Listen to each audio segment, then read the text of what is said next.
Hello, hello, hello. Welcome to the Joe Luca Real Estate Show right here in WNRI 99.9 on the FM dial, 1380 AM. You can also check us out streaming at WNRI.com. There's no paywall or anything. You can check us out 24 hours a day at WNRI.com. This show is here every Tuesday evening from 6 to 7 o'clock p.m. and rebroadcast on Saturdays at 1 p.m. in case you can't catch the whole show. I am Joe. I'm your host, and I work at a company called RE/MAX Preferred, and I help buyers and sellers of real estate in Massachusetts and Rhode Island. If you know anyone who's looking to buy or sell real estate, or you just have questions, feel free. You can give me a call. My number is 401-409-5030. Again, that's 401-409-5030. If you'd like to call into the show tonight, the number is 401-769-0600. 401-769-0600. We're going to talk about, of course, real estate, but then we're going to talk about some other great things too. We have a special guest, which I will surprise you with her name and who she is in a couple of moments. I just wanted to talk a little bit about what's going on in the real estate market. So, the single-family homes in Rhode Island, inventory is still tight, but the good news is we have more than 1,200 homes on the market, which is really good because just a couple of months ago we were back in the 700 and 800. So we're getting more houses as typically occurs in the spring and summer. So if you're looking for a home, first thing you want to do, of course, is get hooked up with a good realtor, and you want to be very diligent about looking at the listings he or she sends you, because a lot of times homes don't last. I was talking to a colleague of mine today, and he sent one of his clients a listing, and this client is out of state until tomorrow, and he did a video for her, but the house went under agreement before she got back into the state, so she lost out. So you need to really stay on top of things and be prepared. So, you want to make sure that you have a pre-approval from a reliable, well-regarded local mortgage lender. Of course, I have a number of lenders that I've profiled and had as guests on this show. But the rule of thumb is work with someone who is local, not someone who's halfway across the country that you're not going to be able to meet face-to-face. And the reason that's important, because of course we can all have Zoom meetings, where you see someone through your phone or through your computer, but that's different. And the reason I like to work with people locally, because they're more likely to communicate with me as the realtor and the client, the buyer. And that's important because, in a real estate transaction, there are deadlines. And if there's a communication gap, deadlines can be missed and people can lose money, they can lose access to the transaction, etc. So if there's somebody from Missouri who is the lender and they're not responding to me, I can't drive up to their office and knock on the door. Whereas if it's somebody in Warwick, Cranston, Providence, where I can drive to their office and knock on the door and say, hey, how come you haven't responded to my client or responded to me with an answer to our questions? And I don't have to do that because, of course, everybody that I work with, they're appreciative of the business, and they know, because I let everybody know right up front, communication is paramount in a real estate transaction because surprises are never good. So speaking about mortgages and mortgage lending, I go to my trusty mortgagenewsdaily.com website every week, and as of today, the 30-year fixed rate mortgage is 6.82%. 30-year FHA 6.3, VA 6.31. Now, those rates are better than they've been, okay? And again, folks, these are rates you might call a local lender, and you may get a different, in all likelihood, you will get a different rate, maybe lower, maybe higher. The things that impact the rate that you ultimately receive, of course, are your credit background, your debt load, and also what you're buying. Are you buying a single-family home that you are going to live in? Or is it a vacation home or an investment property? Is it a multifamily? Is it a condo? Is it a commercial property? These are all things that impact the interest rate that you're ultimately going to have. And of course, beyond the interest rate. You have to look at points and things like that because there are different ways to reduce your the interest rate on your mortgage. Okay, so the big thing is you want to start that process as early as possible. Okay, if you have questions, you can reach out to me again, 401-409-5030. I know I have a lot of long-time listeners to this show. This is our 12th year, so I appreciate everybody who tunes in every week. And if you have any questions, you can call into the show, 401-769-0600. And we'll talk about whatever you want. I mean, the market has still been very vibrant. Homes are increasing. The median, folks, sit down, because the median price of a single family home in Rhode Island is over, yes, I said over $500,000. That's gone up $47,000 since the beginning of the year. So, that is amazing. Now there is some good news out there, because real wages nationwide have been increasing at a rate that's higher than the inflation rate. So, I think, and I've been saying this all along, home prices aren't going to be coming down, but we are going to earn our way out of this, this deficit purchases, because, home prices have greatly outpaced the increase in wages. But I think that we're going to start to realize more wage increases, and people aren't going to have to work as many part-time jobs.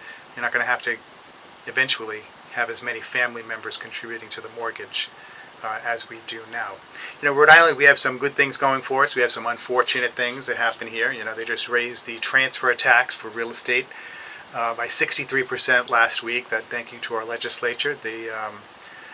That was unfortunate. And then there's another increase that they did for folks that don't live in their homes. That goes after like the quote-unquote Taylor Swift people.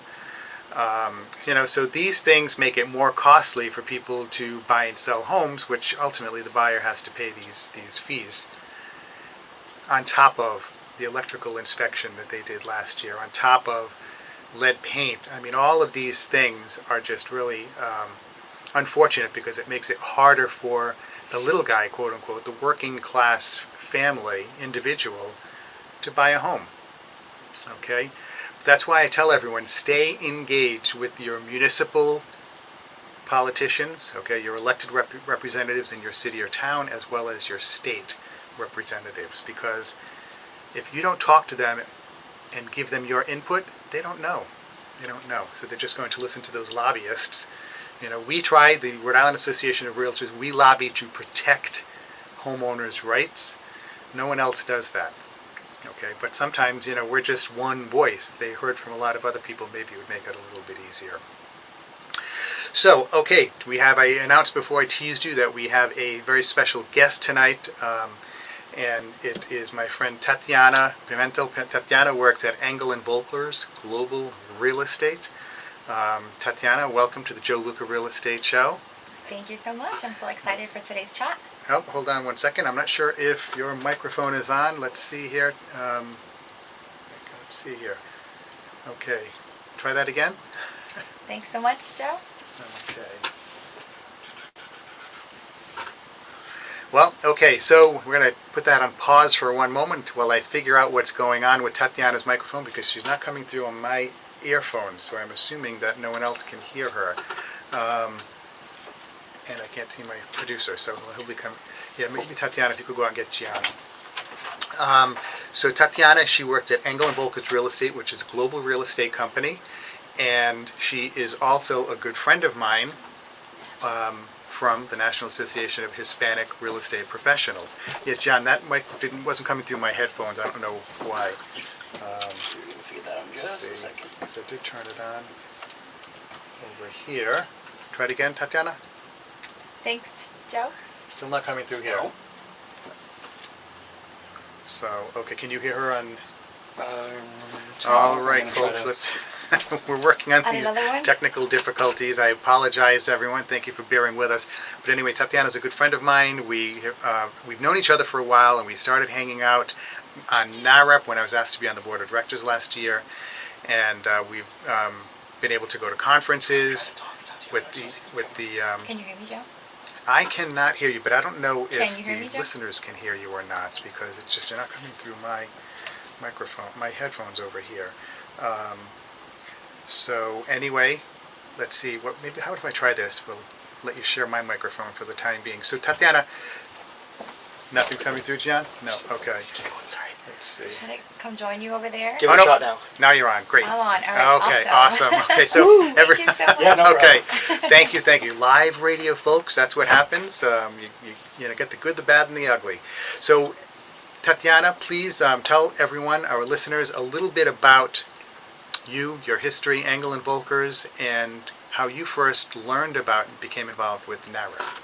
Absolutely. Well, first off, thank you so much for the invitation to come and chat a little bit about the organization and also a little bit about me, right? Yeah. So before NAHREP, before I knew of NAHREP, my interest initially in real estate was really for wealth building purposes. I wanted to learn outside of traditional residential. You own your house, you live in it. How do I tap in it as an investment tool, right, to build wealth for myself or my family?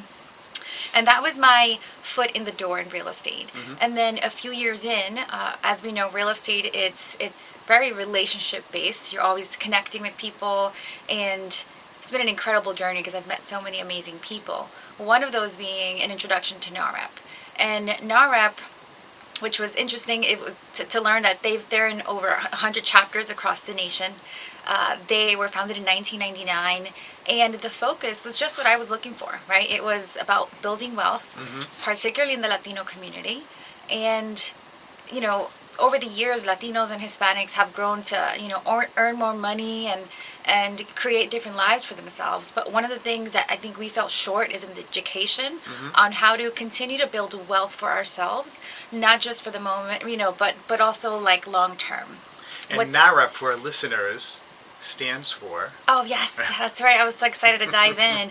It's the National Association of Hispanic Real Estate Professionals. NAHREP. Leave it to us to have Right. a long name, right? Mhm. But it isn't, and it's not just for the Latino community. It's Right. really designed or was established, right, for anyone who was working with those communities to build the relationships and understand how those communities work, but also to expand our footprint, right? Yeah. And it's been beautiful to see just how many people from all different backgrounds, right, Mhm. are part of this organization and really believe in its mission. And I know we talked a little bit beforehand, and we wanted to share a little bit of our 10 disciplines, which are Yeah. really important to our core and how we serve our community and our professionals. Yeah, and folks, I've actually mentioned this on the show in the past. The 10 discipline, the NAHREP 10, are, yes, they are the NAHREP 10, but they are really disciplines that are good for anybody in this country, because they're just good life principles to conduct yourself by.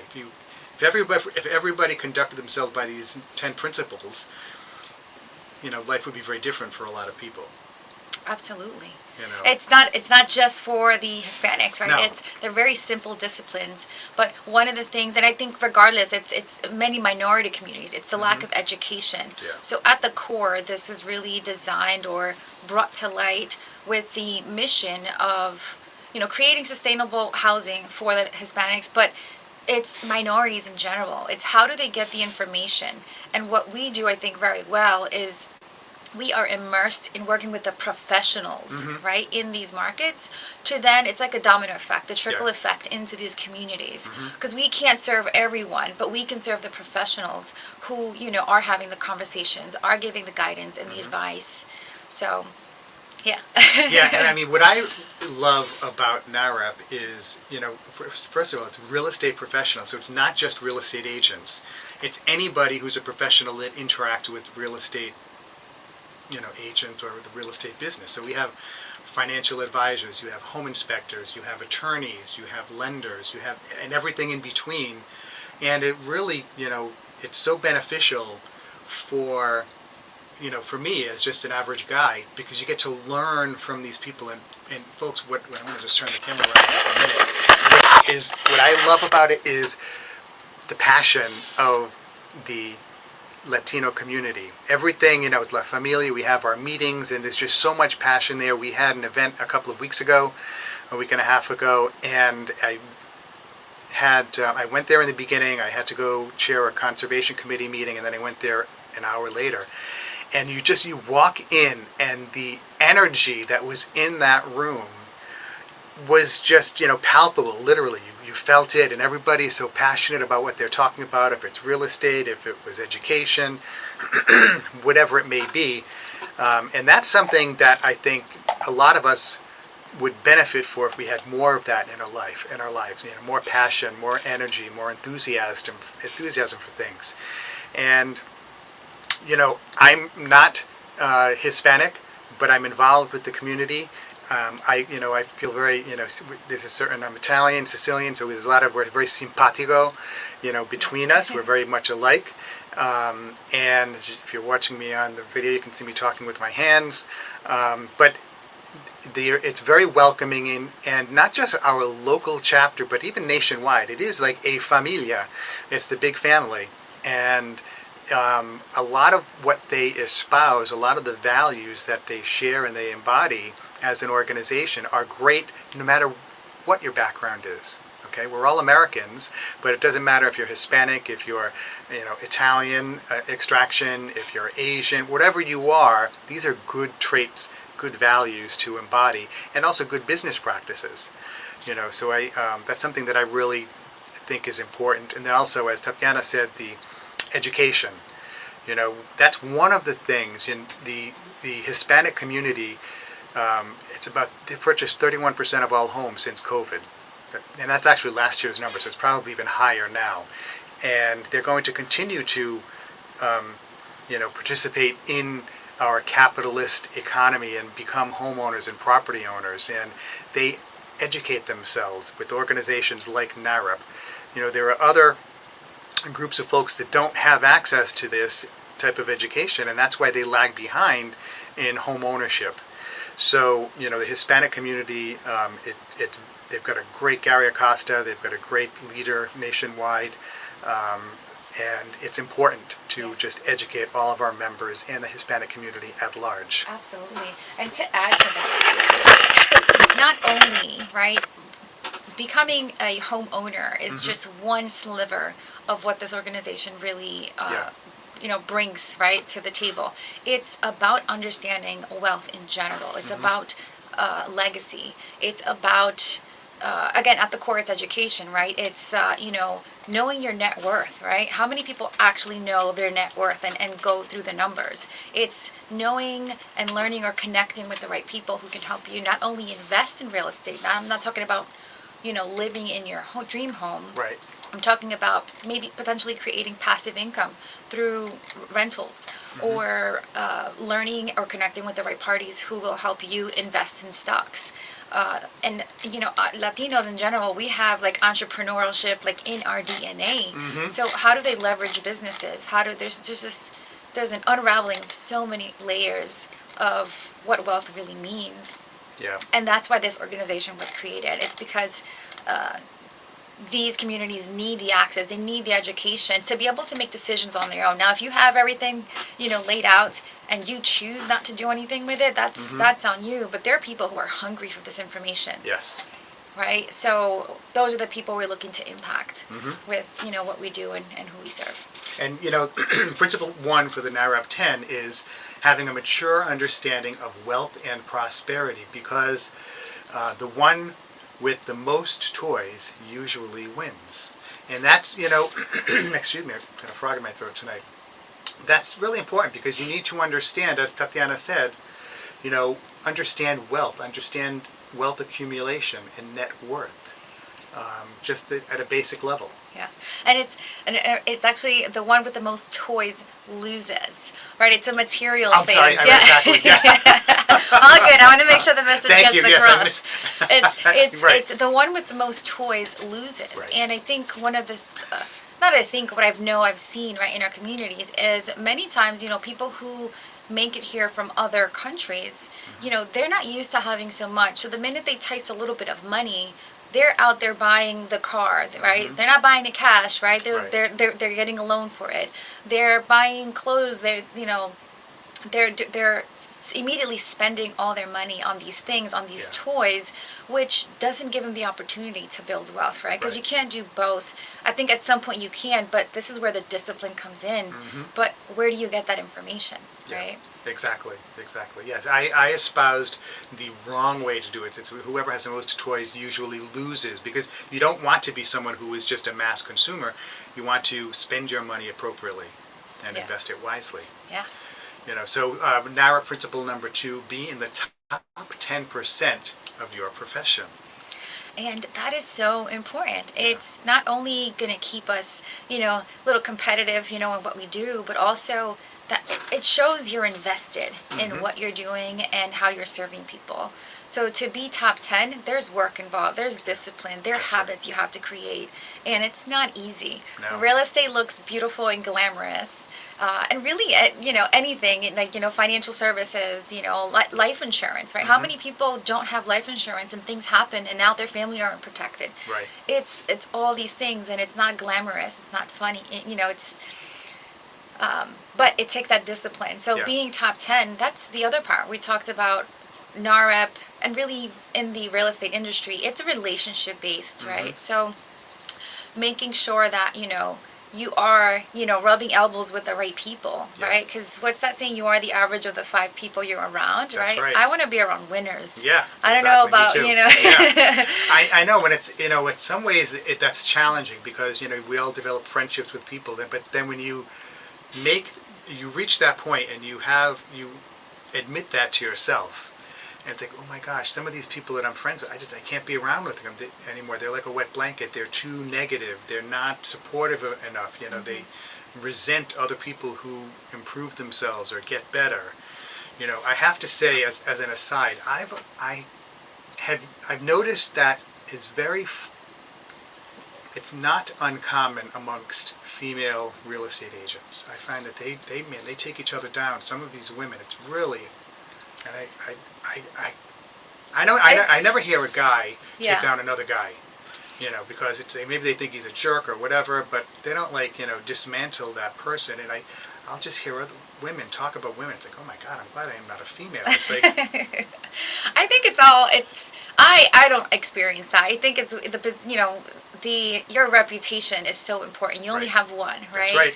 So, I don't know. I personally have never experienced that. So Good. I guess good on me. But, Yeah. and I think that's something that's pretty common among just any competitive industry. Right. Before real estate, I was in retail sales for about 15 years. And it was very similar, right? Mhm. We would have, for whatever reason, and it's this competitiveness that was very different from male competitiveness. And that's a Mhm. whole other conversation. But, Yeah. yeah.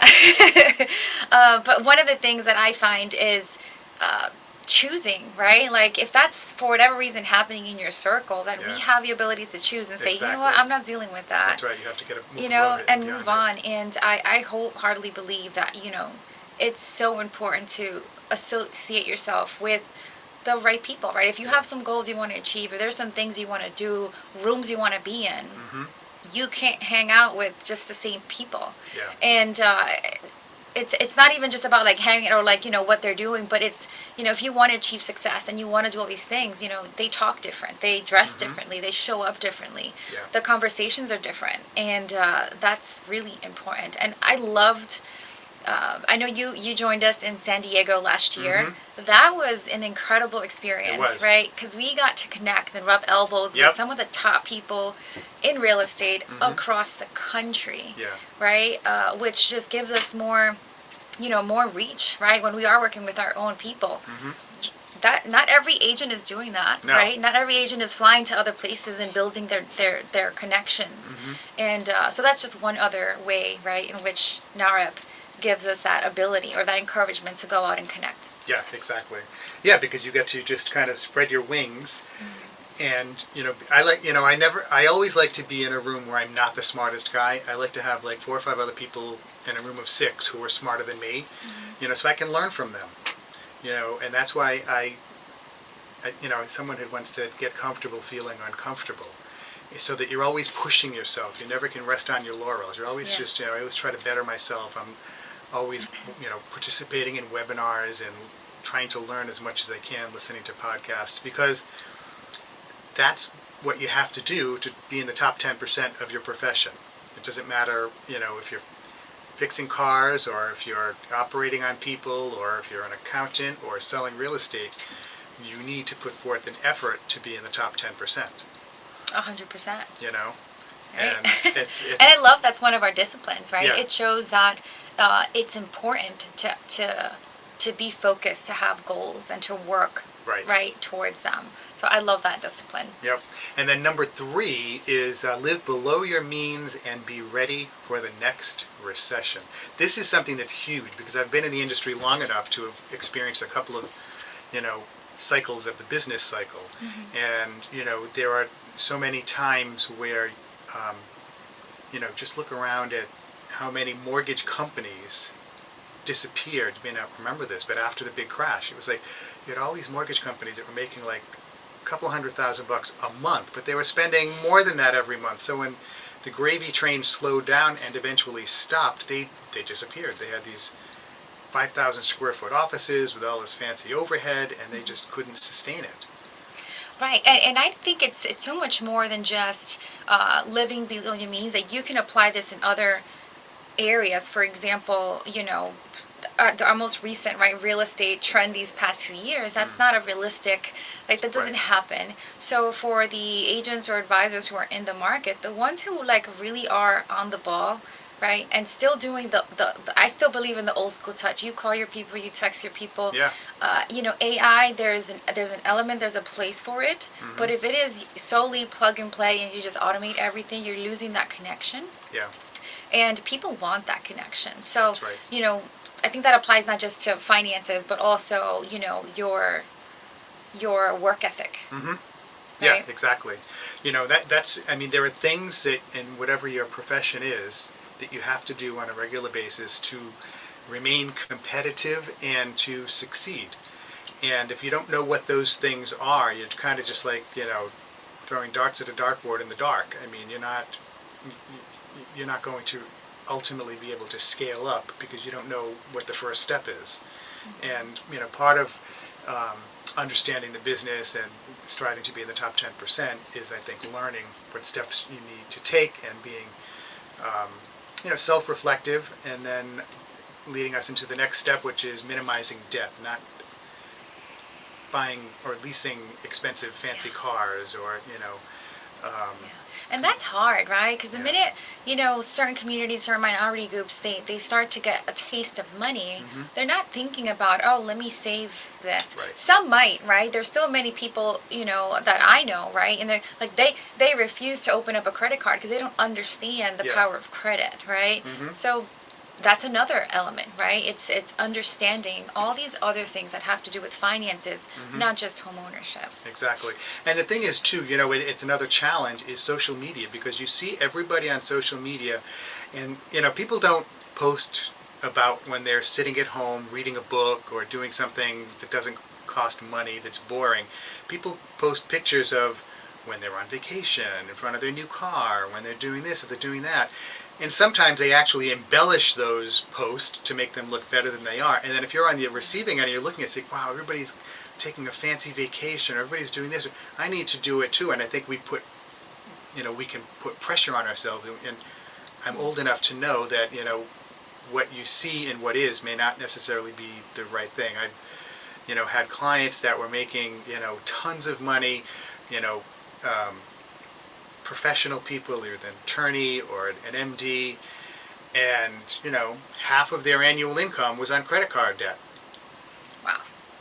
So it doesn't matter that just because you're air quotes educated that you're going to make the right decisions. People make good decisions and bad decisions, and I've been there where I've made right decisions and bad decisions, and that's what hopefully as we get older we figure that out.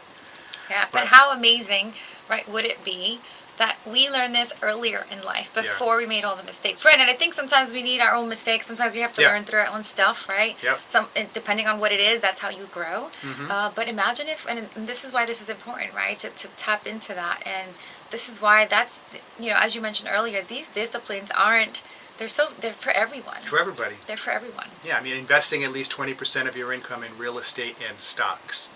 common sense. Seems like it, you know. Of course, it's easier said than done because, you know, sometimes, what's that saying, that country song? It's like, there's, you know, not enough paycheck at the end of the week or something like that. You know, a lot of times that happens, you know, you have unexpected, you know, bills that pop up and people's like, you know, but that's where the sacrifice comes in. You know, number 6, we mentioned before, knowing your net worth. Number 7, be politically savvy. Folks, I cannot emphasize this enough. It doesn't have anything to do with Democrat or Republican, red or blue.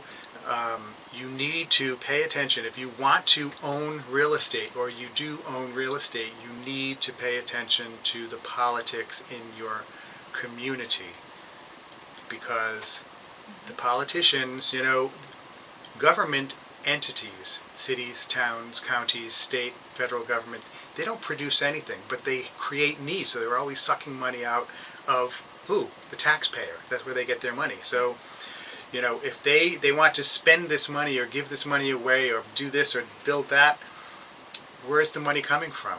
Well, unless you're the federal government, you can't print money, so you have to raise taxes. And a lot of times the taxes that are raised hurt the people that can afford it the least. Yeah. And that's another component of this, right? It's being politically savvy, because it's not leaning for one party or the other. It's understanding, you know, what does it actually mean, right? If we vote this way. More importantly, are we voting? Yeah. Right.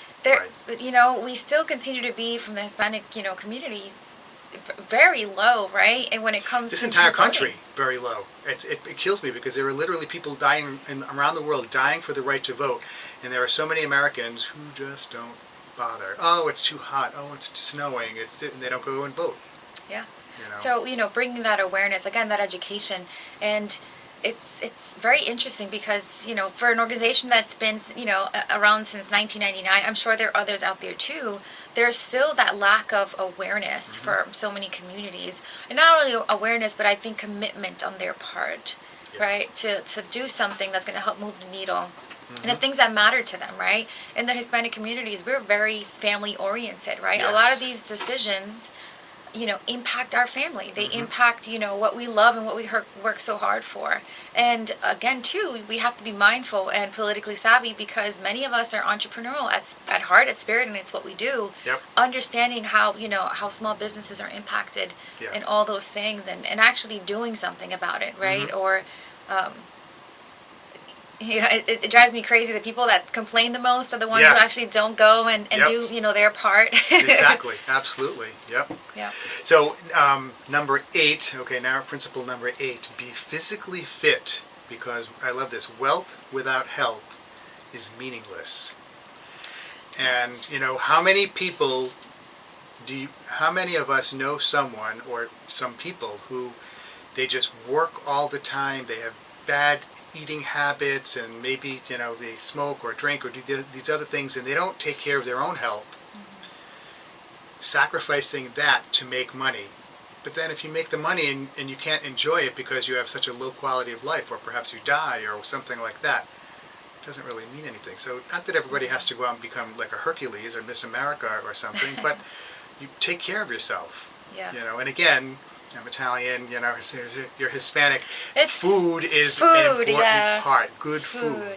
I'll share with you, for me, my story was a little journey, a different, early on, took me a different path. So as Latinos, right, we love to eat, right? We have some, like, in my opinion, some of the best food around the world. And it's not always it's the most flavorful, the most enjoyable, but it's not always the most healthy for our, you know, for us. And being able to, so I had lost both my parents by the time I was 18, and they were young. I'm confident that in hindsight, looking back, if they would have, you know, adjusted their diet a little better, or gone for a walk, a few, you know, like, they would have been around a little longer, right? And there's all these things. So for me, health early on was super important.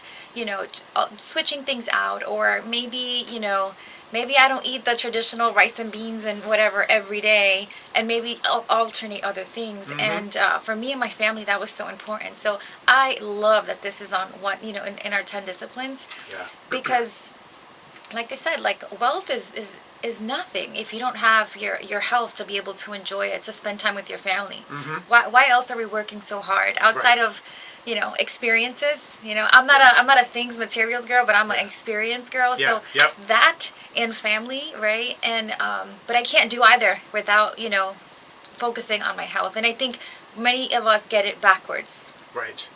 Right? We prioritize the wealth before Mm-hmm. we do the health. And health is not only, fitness, it's also our mental health. Yes. Right? Very true. How often are we, sitting and really, that can go very deep, really fast, but mental health is so important. And again, too, like you mentioned earlier, who are you surrounding yourself with? Because that can have an adverse impact on your self-image and your own mental health if you're surrounding yourself with the wrong type of people. So mental health, yeah, that's very important. Yeah, 100%. I love that that's on there. Yeah. So let's see. So number 9, be generous with people who are less fortunate. I think this is so true. I think this is very much a Christian value as well, or not to be Christian, because I know Muslims and Jews do the same thing. And it is because philanthropy feed. Actually, I don't have my glasses on. Okay, philanthropy feeds your heart and spirit and gives more purpose to your work. Yes, thank you. I got you. And it's true. I mean, if it's donating your time, helping an organization, if it's donating money, donating clothing, donating whatever it is you can donate,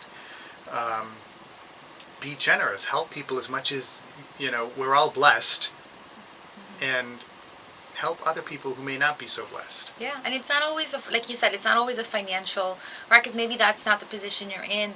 But to your point, maybe it's your time, right? Mm-hmm. Maybe it's something you've learned and you can pass on, right? Very much like NAHREP, right? Many of us come into this with many different backgrounds, and I'm sure there's a few things that we've learned. Like I personally have learned being part of this that I'm like, oh wow, I can share that now from experience, mm-hmm. right, with others, and that's just as valuable. Yep. Exactly. And number 10, be active in the lives of your family and children.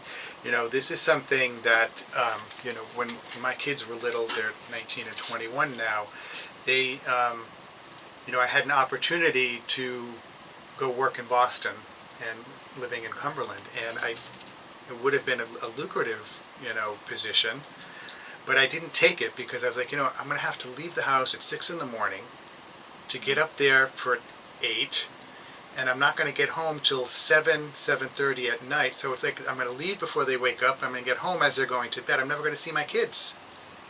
Yeah. And they're only small. They're only that young age once. And I did not feel that, I wanted to be able to be there for them. And I was able to, coach them in soccer when they were little kids, and go to their games when they got to be a little bit older. And my wife coached them in basketball, and these are things that I'll remember those hopefully till the day I die. But those are the things, being active in the lives of your family and your children. And I know you've done that too with your kids. You were just talking about your daughter a little while ago. You know, so I think that's also a very good principle that to wind up the NAHREP 10. Absolutely. I mean, because at the end, and I've said it a few times, right? At the end of the day, why are we doing this, right? Because money can't be the only goal. It's what you can do with those things. And like for me, in hindsight, I wish I would have had that mindset early in life when I was, chasing and before real estate, right? I was like going up the corporate ladder, and I invested so much time, right? For me, my lesson was learned, right? It wasn't savvy. But now, in hindsight, like I have my granddaughter, and now it's like, nope, she's gonna like bump to the top of the list, because time is not, you cannot replace time. You can't replace those memories with anything else. And so I'm at a different place in life, and I love that that's there. And like we said, it's one of those things that wherever you are in life, right, like you can pick up, you can change, you can work on these disciplines, right? That's right. That's right, exactly. My grandmother always said, she lived to be 101, and she always used to say, wisdom is wasted on the old and youth is wasted on the young. Yes. And my gosh, the older I get, the more true that becomes, because it's like, I mean, of course I realize the mistakes that I made as a youth, not taking advice or asking for advice, from my parents or grandparents. And then I see, My kids, I talk to them, and sometimes I'm an idiot. I don't know what I'm talking about, and they want to do their own thing. Okay, that's fine. But again, I think I just want to go back to what you just said. It's true. I mean, these are the 10 principles. It's never too late to incorporate them into your life. Right. Because we can always make changes. Because we should always be trying to improve ourselves. And I find that NAHREP helps make me a better person and a better real estate professional, and that's why I love it. Plus, my family there, all my friends there. I look forward to getting together with you guys and listening to everybody speak in Spanish with the different accents. Or in Spanglish, it'll bounce back and forth. Right. Yeah. And I can understand a decent amount of it. I don't try and speak it because it would take 5 minutes to say one sentence for me. But I enjoy that energy, and that kind of enriches my soul to make me a better person as well. So we talked about NAHREP. I wanted to talk about that with you, but I also want to talk to you about, because you work at a company called Engel Völkers. Okay, correct. My friend Emilio is your broker. Yes. And Joe, tell our listeners a little bit about Engel Völkers, because also you're kind of a bigwig in that, in the Providence franchise of it, a trainer and everything. So share a little bit about Engel Völkers and your experience and why it's a good company. Yeah, awesome. Well, thank you for the ability to share a little bit about Engel Völkers. So, what's so beautiful about the Engel Völkers, it's not just a national or brand, it's also global. Mm-hmm. We are very, again, back to network, right? Very, very well networked, globally. And the brand has really, at least for me in the last few years that I've been part of this, has really helped me stand apart and serve our clients with the experience of luxury regardless of any price point, right? Mm-hmm. It's about the experience that our clients get to, have with us and our referral partners, no matter where in the world that is, right? So that's one. I truly believe I've had some of the best masterminding and just ability to learn, like, not from like textbook or like something, like real life scenarios. Hey, this is happening. How do I make this happen? A very, boutique experience, right, with the advisors we have that are there, but it feels like a team. Like there isn't this competitiveness or cattiness that you were talking about earlier. I've not experienced that. I can tell you we've had people, again, there are not many teams on there, but we know someone specializes in something, and we're calling each other, we're giving each other advice, we're covering each other's showings, because at the end of the day, like how we show up in the in the world, in our community, right, affects everyone in that That's brand. right. So it's very near and dear to to my heart. I really love and respect the brand, and I also, just early in this year, I started to help Joe and Emilio with the growth coordinator role. Right. And what that means is really we're looking for talent, right? Talent attraction, and we believe in like quality over quantity, right? Which is super important because that's how we do business, right? And that's how we want to be known and recognized in our community, and that's a big component of it. The other part is making sure our advisors, right? We're not agents at Engel Völkers, we're advisors, because many of the times that's what we're doing. We're advising our clients, whether they're buying, selling, investing. And sometimes we're giving them information and connecting them with the right people to come up with the best solution for them, right? So advisors really suits us better. Yep. And making sure our advisors are happy, they have the support they need, they're getting the masterminding, the training, whatever is unique to them. And we're very close brokerage, which is very unique. Yeah. I don't see that too often. Yeah. I agree. And in fact, 97% of our advisors, are producing advisors, which is different for the people who don't understand what I'm talking about. Yeah. There are many brokerages out there, where you can just go hang your license and that's fine and dandy. Do one deal a year. Which is fine. That's what you want to do. That's good for some people. Right. They may be in a different, journey, and that's totally okay. But, with regards to what we do and how we serve our community, it definitely is a level up. Yeah. Now, so the company, for those of our listeners that don't know, it originates from Europe. Yes. And how much do you think of I guess, kind of the vibe, the credo of the company has a European feel to it that makes it different than I'm a Remax guy. There are other, Keller Williams, or other companies, like air quotes, American companies. Yeah.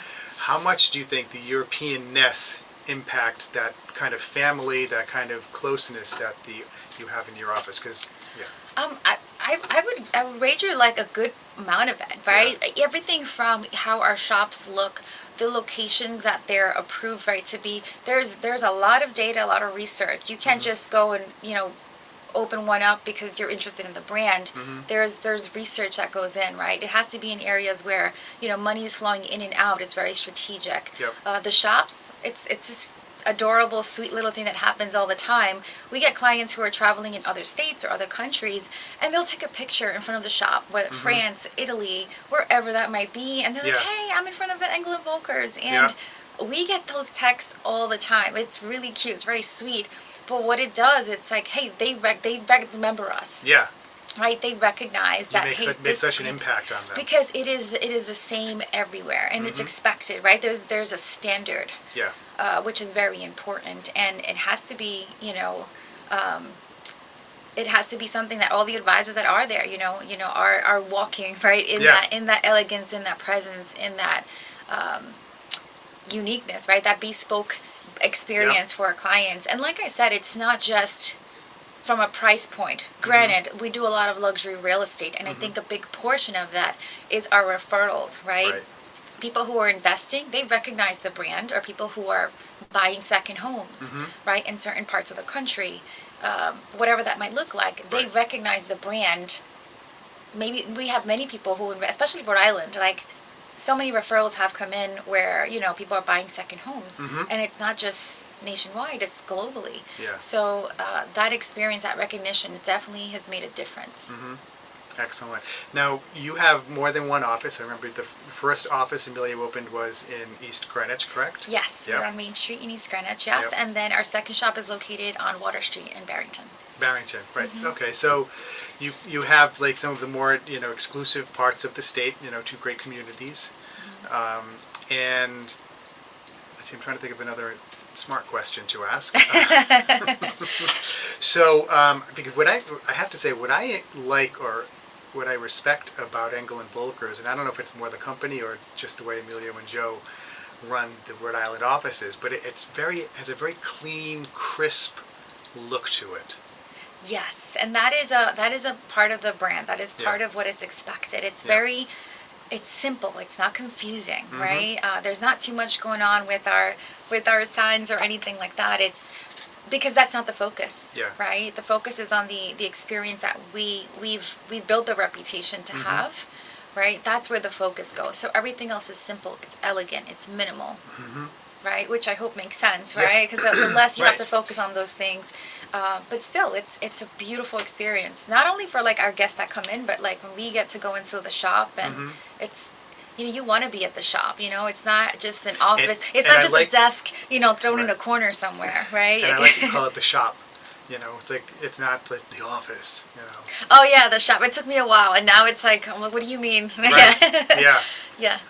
Yeah, and because, most of our listeners haven't seen the shop in East Greenwich, but it almost looks like a store, maybe a place where you go to buy, fancy linens or something like that. It looks like almost like a jewelry store. It's very minimal, very clean, very elegant, and I think anyone should have the ability to experience that. Yeah.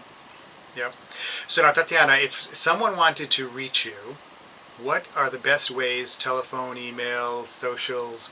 How would you advise our listeners? Phone is always the best. I'd rather just pick up a call, right, or answer a text. So I can be reached at 401-889-4966.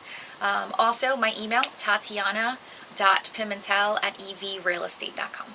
So, Tatiana, if you can spell it everything for out sure, for yes. It's TATIANA.PIMENTEL @evrealestate.com. That seems so long. But at least now everyone knows how to spell it. Yes. Thank you.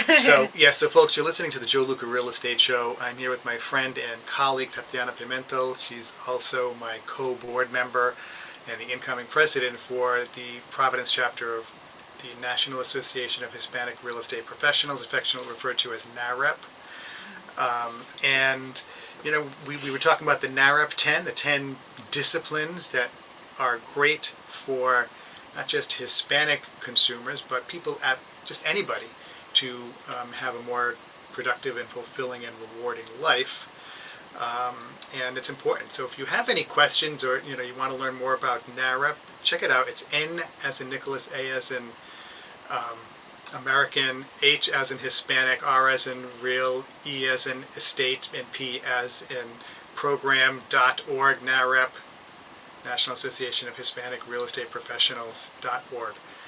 Check them out. They have a lot of valuable information on the website that they offer, and also, what we as members of NAHREP, you'll be able to see a little bit about why we like this organization.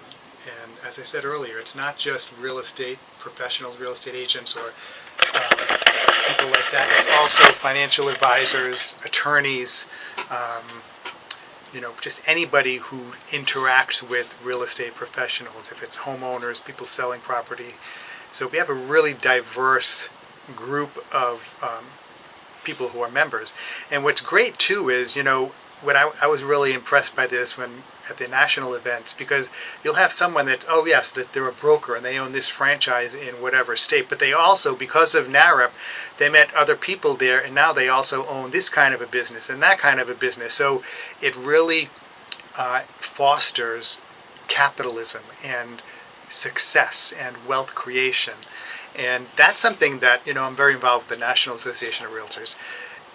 The National Association of Realtors does not embody that type of wealth building outside of real estate. Okay, it's only based on being a real estate agent at NAR and RIAR. NAHREP, it's like, you can make a connection with someone as, if it's an investment fund, if it's a franchise opportunity, whatever the kind of business is, you can interact with people like that. Like, actually, I think I learned in San Diego that Canela TV was invested, some of the initial seed money for that, I believe, came via NAHREP. Is that true? Do you remember? I don't remember that, but I know that's actually a part of the organization. It's actually like capital building and all these things, like funding, right? Yeah, it's great. Smaller businesses. So there's so much. Definitely check out the website nahrep.org.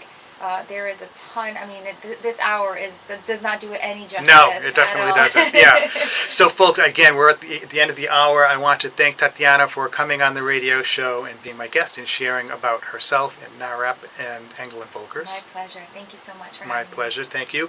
And, folks, we will be back next week. We're scheduled to have another guest, one of my friends, one of my co-board members from NAHREP, Elinor Buñuel. She will be here next week. She's a financial advisor, so hopefully everything stays on track with that. I'm looking forward to having her on the show.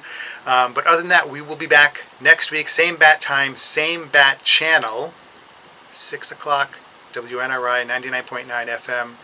Check us out, and thank you very much for tuning in. Take care, everybody. Bye-bye.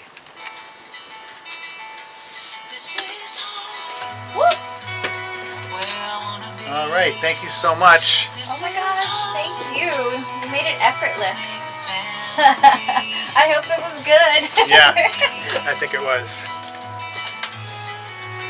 Oh.